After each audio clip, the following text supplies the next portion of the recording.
It's been. I think we're live. We are live. Welcome back to episode 3 of the Fore Golf podcast. We are here. As you may notice, there's just two of us this week. Dave's away, swanning away. Is he in Butlins, Craig? I think. Butlins. Yeah, celebrating his daughter's second birthday, I think. He is indeed. I can't say I would be excited by that this week, but good for him. Good for him. Yeah. I mean, the weather's been okay, apart from today. He's had a nice day. Isn't he? Yeah, he's done all right. He's done all right. But yeah, as you can see, I'm Ross, that's Craig. Our name's on the screen. But yeah, we're here this week. Episode number 3, we're going to talk about poor Shane Lowry and how he threw away a tournament. We're going to pick our winners for the Players' Championship at Sawgrass and also talk a little bit about Luke Donald. He's going to captain Europe in the Ryder Cup for the 3rd successive time. But first, we're going to talk about golf sims. Craig's been in the golf sim this week. I've never actually been in one. How are you a fan, first of all, Craig?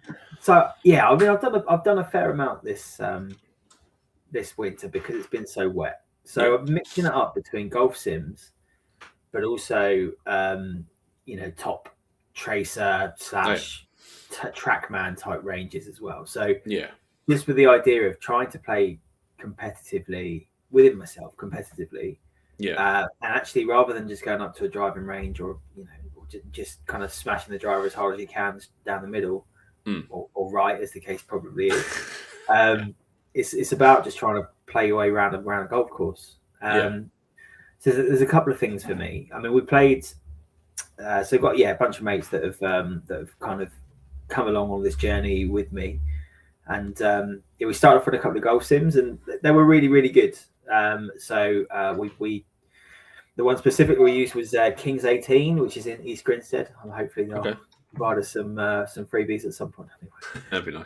But yeah, they was really, really good, and just gave us an opportunity to play a few golf courses, just championship level golf courses, but not necessarily off of the back tees, and just saw how we got on. So we did that for a while and did pretty well. And then as the weather started to get a little bit warmer, we kind of graduated to going on the Trackman range, just up the road, Trackman range. And the great thing about the Trackman range that I've got is it mapped out the course that I'm a member of.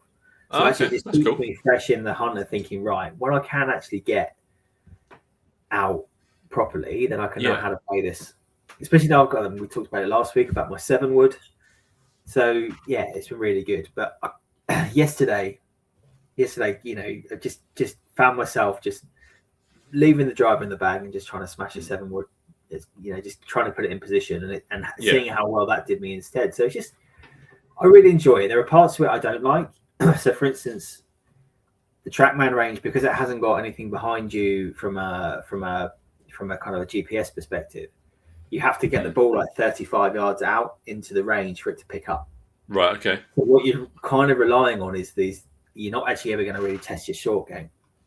But what it does do is it kind of gives you a decent shape from kind of 35 yards and outwards. So I love it. I think everyone should have a crack if they can't get on a golf course, for sure. Okay, I've seen there's one fairly local to me, just over in Portsmouth, which is it's pretty reasonably priced. For 4 people for 2 hours, it's 60 quid. So brilliant.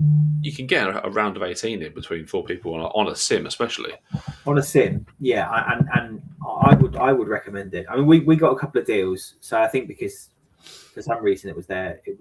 This was Kings 18 in East Grinstead, but they had a bit of a quiet period, I think, just after Christmas, and they were kind of throwing out half price deals, and we ended up getting 4 hours for about the same price. So half price in it. We loved it. Absolutely loved it. That's great value. Yeah, absolutely. But whereas obviously when you're at a golf range, it's basically the price of 100 balls. Yeah. And it's, I think, very easy to go and stand at the range and just monotonously hit balls down into the range and wonder how far they've gone and things. But I think it mixes it up a little bit. Yeah, absolutely. And you had an absolute worldie, didn't you? 131-yard eagle. A hole out, yeah. So it says on there, and so we were playing Cran-sur-Mer, which I believe is the home of the Evian Championship. Because we were mixing it up. There's kind of a Pebble Beach on there and things, and we thought we'll try this Cran-sur-Mer round, and we were playing a scramble. But I can honestly say that this was just me by myself on this one. I put my my 3-wood out into the distance. Nice run off down the hill. Yeah. And I thought, right, I've got a hit. It was kind of in between. So at 131, it's probably between pitch and 9. 9's too far, pitching wedge too little. So I thought, well, let's just absolutely try and drill a pitching wedge. And every other one I've done before that, I kept sculling it and sending it right. And this one, it just looked straight down the line. Yeah. I just rolled up and it rolled in. And I was told today by a couple of people it doesn't count. Really? Yeah, I'm not having that. It was in the hole. It's in the hole. I've got a picture. That's all that matters. The ball's in the hole. It says it carried 121 and rolled a nice 10 yards. Rolled in from there. I mean, I think this is the benefit as well with this, is because it sets it up like you're playing in the summer. So it doesn't feel, you're not, kind of just landing the ball 210 and it's stopping and dead in the diagram. You're seeing. It's no fun for anyone, is it? Yeah, it's no fun. So, yes. So I'll just off the back of that, recommend it to anyone. Absolutely anyone. Get down a GPS range. Yeah, I'll definitely get a go on that. Because I've been watching a lot of the TGL this week. Yes, because it's been sort of the run up to the playoffs, and I saw Tom Kim's hole in one the other night, and it's just really good golf. Like some of the course designs are quite cool, having to hit the low stingers under the overhanging rocks, and like it's just, I think it's really, really fun. And I was watching it with my wife, and she would normally tell me to turn golf off, but it's not. You're not watching blokes just walk around the course. It's something different. So. No, and my wife quite enjoys watching it as well, and I think they'll continue to get better. I think this year, last year was great, and I really enjoyed it, but this year they've gone a bit funny with the course design, and that actually makes it, because I think last year was very much like, let's try and make it look like a golf course in places. Yeah, and no one wants to see it. They can watch that golf on a Thursday. Exactly. Yeah. Through to Sunday, so they have actually thinking with that Stinger one, for instance, that's brilliant. You've got to keep it so low. And and the commentators are getting quite clever with it. So I think there's one a couple of weeks ago with who was it? I can't remember who it was, but they were saying, this is the first time we tried it, and I don't think he's really getting the hang of how low he's got to keep his ball. They had Matt Fitzpatrick earlier in that day, and I think they had Tommy Fleetwood, and they were kind of like, it was like 11-yard peak of their shot. And this, I can't remember who it was, but just smashed it straight into the rock, because again, he just wasn't used to it. He just didn't know what to do. He kind of just walked away and went, "Oh, well, that's not going to happen, is it?" So, even Rory messed it up. Rory hit his like low and right and straight into the water, and that's Rory's out, isn't it? He knows when he's not swinging well, when he's coming across it. So probably that was the case. But it's a great watch. Anyone that hasn't watched TGL, I mean, it's on a lot at the moment.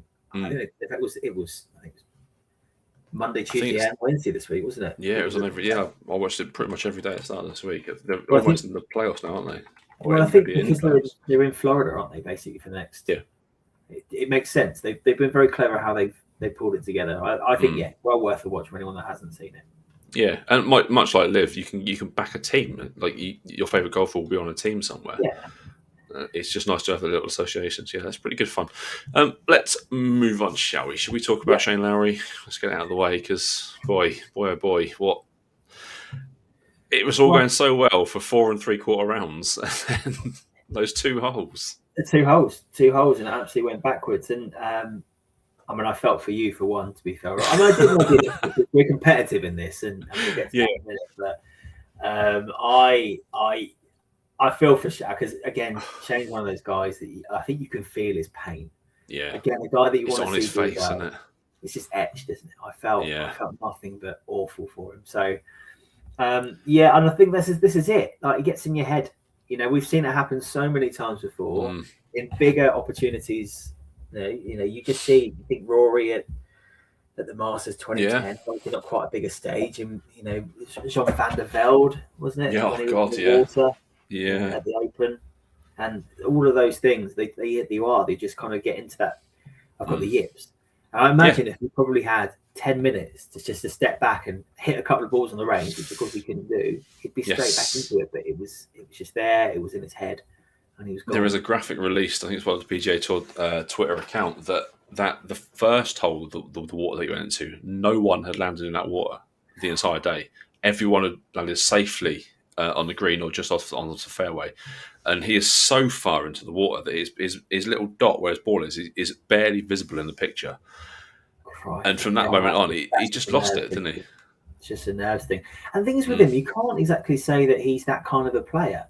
Because you think about how he played at the Ryder Cup, and I know he hadn't played with him, but like clutch is exactly the word I put for him as well. If he's out there, I mean, before I only really was bad. I only really caught the last few holes, which it was pretty awful. Like, I kind of stood up and went, "Well, he can't lose from here, can he?" And then all of a sudden he did. I mean, I felt gutted for him. I was truly gutted, for him and how that must have felt to the hoping that actually he might bounce back this week, but I'm not sure he's getting on this week. But he's not placing quite high at the minute, so it's no. He's right on the edge of the cup. Just checked it. Yeah. No, fair play to Nico Echeverria. He won the tournament.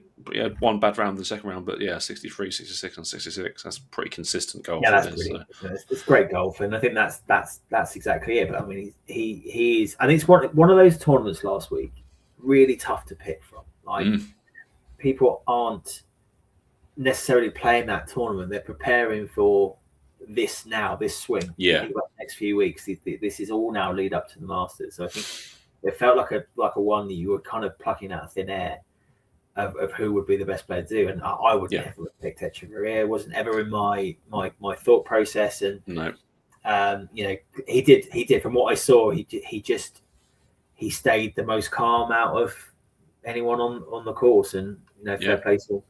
Yeah, fair play. We'll move on to we'll get into our picks for the players in a minute, but let's talk about the Ryder Cup 2027.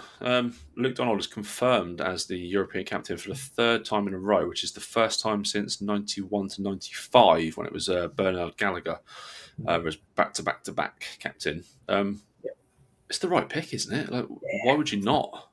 No, you go with the winning formula. That team seems to love him.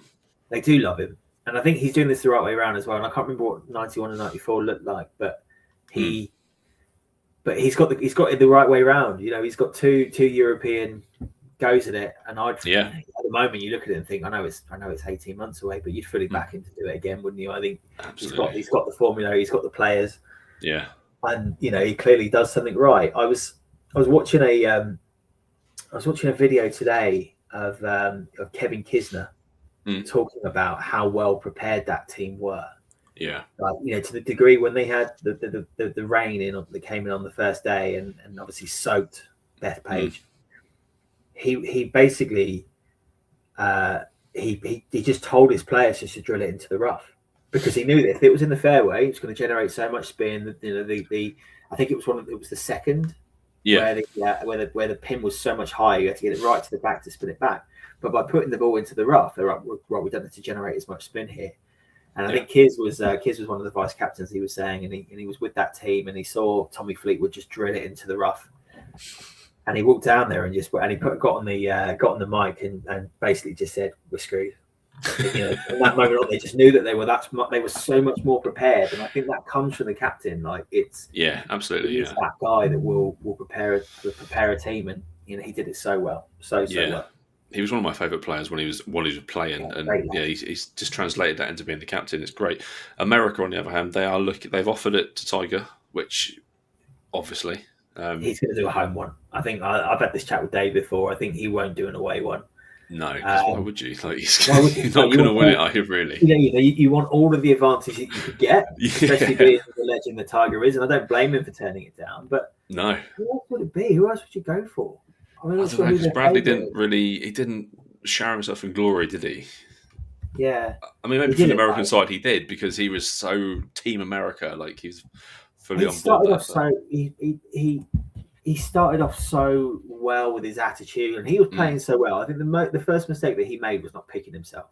Yeah. Because he was the informed player, other than kind of Scheffler and things. But he wasn't that. He wasn't the guy after that point. I think he lost it. He lost it when the crowd started. He didn't calm the crowd down. I thought he saw it as an opportunity to get after him, and in the end, it just made him look worse and worse and worse. And then that whole thing with, I think it was Justin Rose, wasn't it?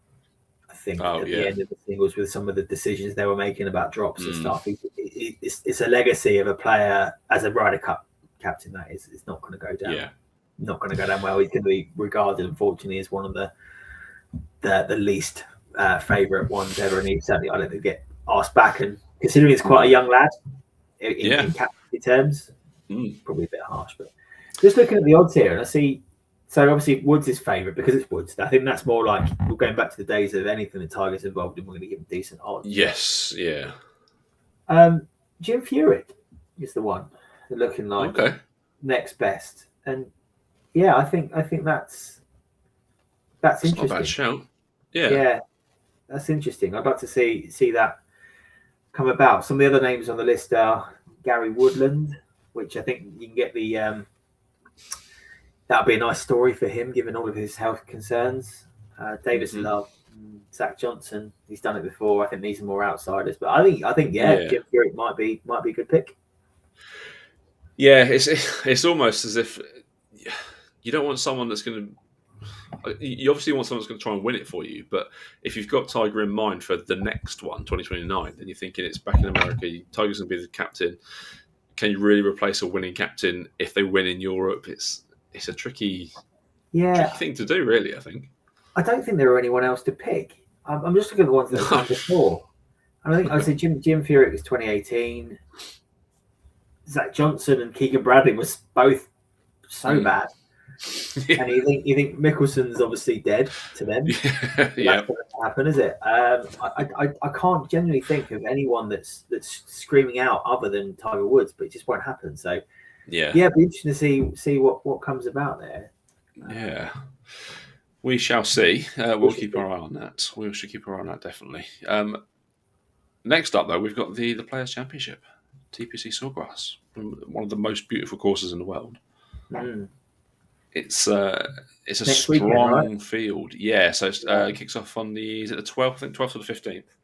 Yeah. So we've got a little bit of time. There's obviously a tournament happening right now, which is the Arnold Palmer. I love Arnie Palmer. Gotta love Arnold Palmer. I love it. The things that reminds me about Arnold Palmer before we move on is it makes me still angry watching it, but it was such a good shot. Was Bryson when he decided to drive 400 odd yards on a par 5, just because he said he would, and that's the kind of stuff that makes me really angry. Just think you copy so and so. But yeah, but the Players, one of my favourite courses to watch. It's one of those a bit like, I might have said it last week, but it's a bit like Augusta. You just know the holes. You know what's coming. You know. You could probably walk away around it in your head, kind of right. I remember that hole, and some of the bunkers are long, very long, but actually feel like you're hitting off fairway. It's beautiful. I've had the opportunity to play it. I've not taken up that opportunity because we had to rearrange what was going to be a nice golf week, which included a round at Sawgrass. But it's something that I want to definitely play in the future. Is it open to the public? Yeah.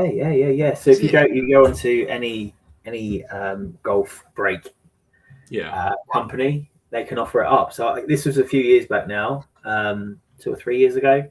Okay. They offered it up. Basically, you stay in Orlando for a few days. You play some of the Orlando courses, and then you go up and stay at Sawgrass. Stay at Sawgrass at the hotel there, and play the stadium course as well. But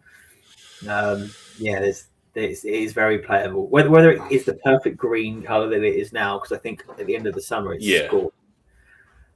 So I imagine that it's probably not what you'd expect, but it's still it's nice to play those holes right on 17. I'm just thinking, I'm in Florida in August. Like, I could. Your little trip up to Jacksonville.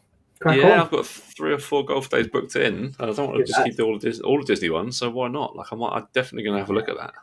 I'm going in 3 weeks, and I've got no golf trips booked in, which is gutting, really. I feel like I've missed out both times now. I've gone and just had no one to play with. I don't think I'd just be going around by myself would be a bit weird. So you kind of want to experience that with someone, don't you, as well? You do. You need someone that's going to enjoy it with you. So Okay, let's move on to our picks. So obviously, in the last tournament, I did pick Shane. So I've come away with $726,400 as my current points total. Both yours and Dave's picks didn't make the cut, so that is unfortunately zero points 0. for you two. So I've got a little bit of a lead here Yeah. going into the next tournament we're going to pick. Dave is picking Victor Hovland was his choice, I think he said. Yeah, it was Hovland, yeah. He's 28-1 currently, but Yeah, not where is bad he at right shout. now? So we should just say for the record, we did make these picks earlier in the week before everything kicked off. So before you start saying that's a really stupid pick when you're nearly 36 holes in. I think Hovland was down I think he was doing really well and then fell off, which is very Victor Hovland. Yeah, he basically finished bogey, double bogey. So he's even par at the moment. Okay. Who did you pick? Ross? I've got Matt Fitzpatrick. Okay. Yeah. Okay. I don't. Okay. It's an outside choice. Obviously, apart from Rory, I don't think the Brits tend to do too well in this sort of tournament. But I just like Matt Fitzpatrick. He's he's sort of a really sort of not underrated, but under the radar guy, especially part of that Ryder Cup team. Yeah. Him and Bob McIntyre, I think, just quietly went about their business, and I really hope he wins a tournament this year. Yeah, it's not one of the four we picked, but it's really the fifth major, isn't this? So yeah, I'm going to go with Matt. He's 28-1 as well. Where have you gone, Greg? I've gone with Rory.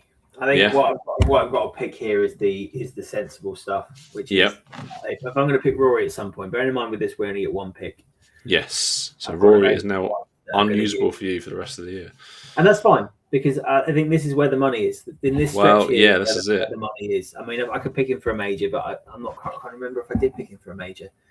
I need to go back and listen to our first podcast, but I think this is where the money's at. So I'm gonna go down in the list for it this week. Yeah, it's $25 million purse. So the winner's going to get $4.5 million. It's big money. It's big money. So I'll be interested to see.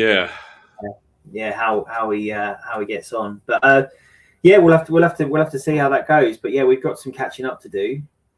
Seriously, I mean, I've got to start picking players that don't miss the cut. I think that's the important thing. Because you get zero if you miss the cut. I think that's why half the players left for Live because they were fed up with not getting some money. That was a big one. Yeah. Speaking of Live, we've got Live this week. We've got two almost back-to-back tournaments: Hong Kong first, and then Singapore. Hong Kong kicked off yesterday. Picking a winner is probably a little bit harder. I think I don't know as many Live golfers, to be fair, as maybe I should do. But have you got a scorecard up there? You know who's winning? Yeah, let me have a quick look. To be fair, I did look at this earlier. There are. It feels like we've gone back in time into probably the mid 2010s here because if I look at, I can read you some of the guys that are at the top at the moment. Maybe if I ignore the top. Well, sorry. Okay, first, so we've got Carlos Ortiz is in first. Dean Burmester is in second. I think he did all right last week. Dean Burmester. I think he was thereabouts. No, he didn't. He fell off at the end, so ignore me on that one. Thomas Dittrey is in third. Who, if I remember rightly, he won the waste management a couple of years ago, and Johnny Rahm is in fourth. But after that, we've got Matthew Wall, right? With the one of the worst winners in golf, but it works for him. That's good. Whatever works. Yeah. Richard Bland, I think it must be about 50 odd now. Graham McDowell. Oh my God. Lucas Herbert, Lee Westwood. This is Sergio Garcia. I mean, I think this is probably what we are about Live, but like this is going back to the old school here. So I struggle a little bit with knowing who's a good player at Live. I think it's you know that you've got your top ones. We've had this chat before. You know, you've got Johnny Rahm and you've got it's John Rahm, isn't it? Bryson, and then everything else feels a little bit meh. So I think you'd like to think in John Rahm in that position, instead of the John Rahm old would have would be powering through after this, but we'll have to see after his miraculous escape from the Middle East this week. And fair play to him for that. But he, what a man! Like, good lad for doing that. But he's the John Rahm of old would be winning this tournament, I think. Yeah, definitely. I was catching up with some of our comments actually. We just as during our chat about the Ryder Cup for America, Jason Puzzle said it won't happen, but Mickelson should be the captain. But yeah, unfortunately, he is. I mean, what I used to love about Philly Mick was he was that guy in the press conferences afterwards. He would just tear apart a captaincy, and I do think he knows what it is to be a captain. But I think he's absolutely. He's got a great golf brain. But also, I think he's burnt too many bridges there. I don't think he's got a chance to ever do it. And I think that was a decision that he made. He made a decision to go, like many of them did. I think all of these guys, maybe they were deep down hoping that they would find the way back onto it. But I mean, you might find that guys like potentially Casey, and maybe people that on the periphery like Poulter, maybe. But I think because Mickelson's was such a, he was so outspoken about him leaving and the reasons for leaving, and I think that's just that's a path that you can't cross again, and he's made his decision. Yeah, I think his time is unfortunately it's done. What have you got booked in for this week? Any rounds coming up? Yeah, supposed to have one tomorrow. Got 12:30 tee off tomorrow. Nice. Just standard 18 or scramble, or what are you playing? Standard 18. We've been discussing this week. So my friend John, it's his first. I'd say his first round of golf. He's one of those guys he's got a hole in one. He's he got a hole in one. His mate told us that he hit a tree and it went on off the tree and bounced. He's that kind of a guy, But he can also hit a pretty long ball. Right. Okay.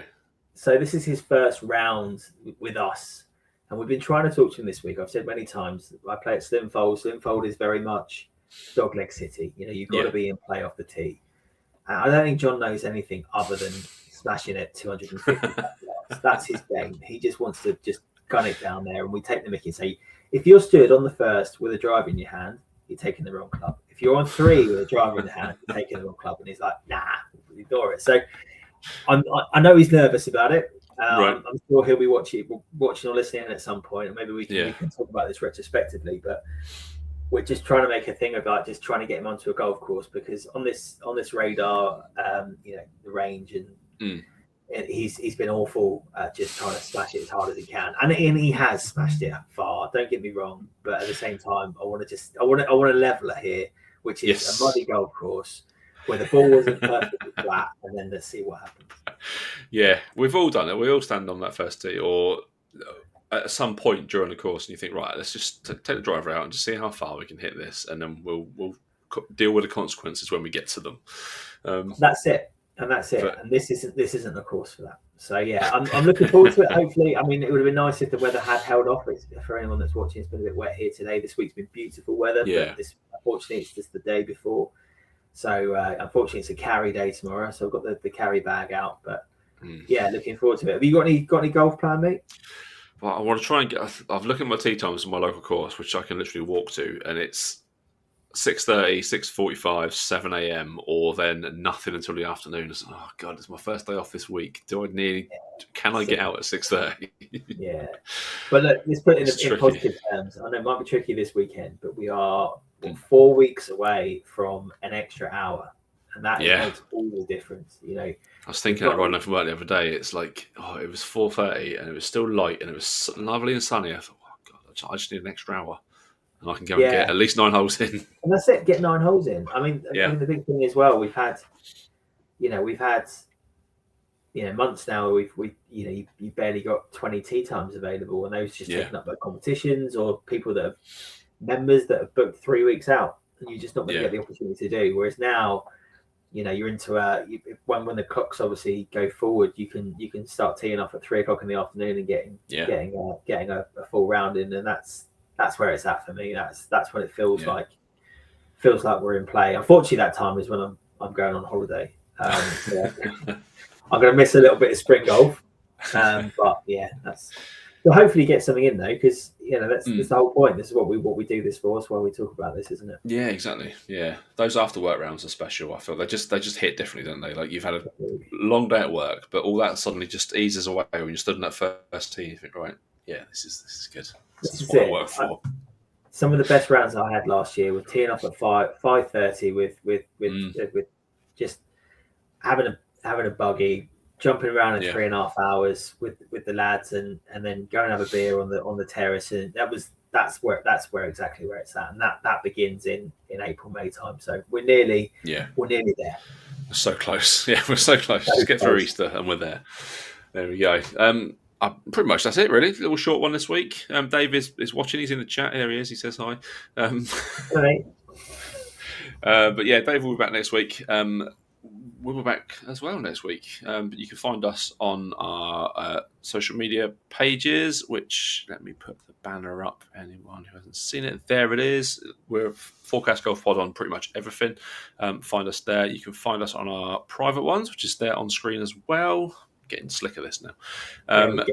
If you're watching on YouTube, make sure you hit that like and subscribe button. Leave us comments. We love hearing your comments. We put them on screen, as you've seen, and we'll respond to them. And if you have any sort of topics you want us to bring up, let us know. You can get us in contact on social media. We'll talk about anything, really. We're a very open book when it comes to golf. We want to talk about anything and everything we can do. But yeah, we'll be back next week. Enjoy your rounds, and we'll see you then. Bye. See ya. Bye.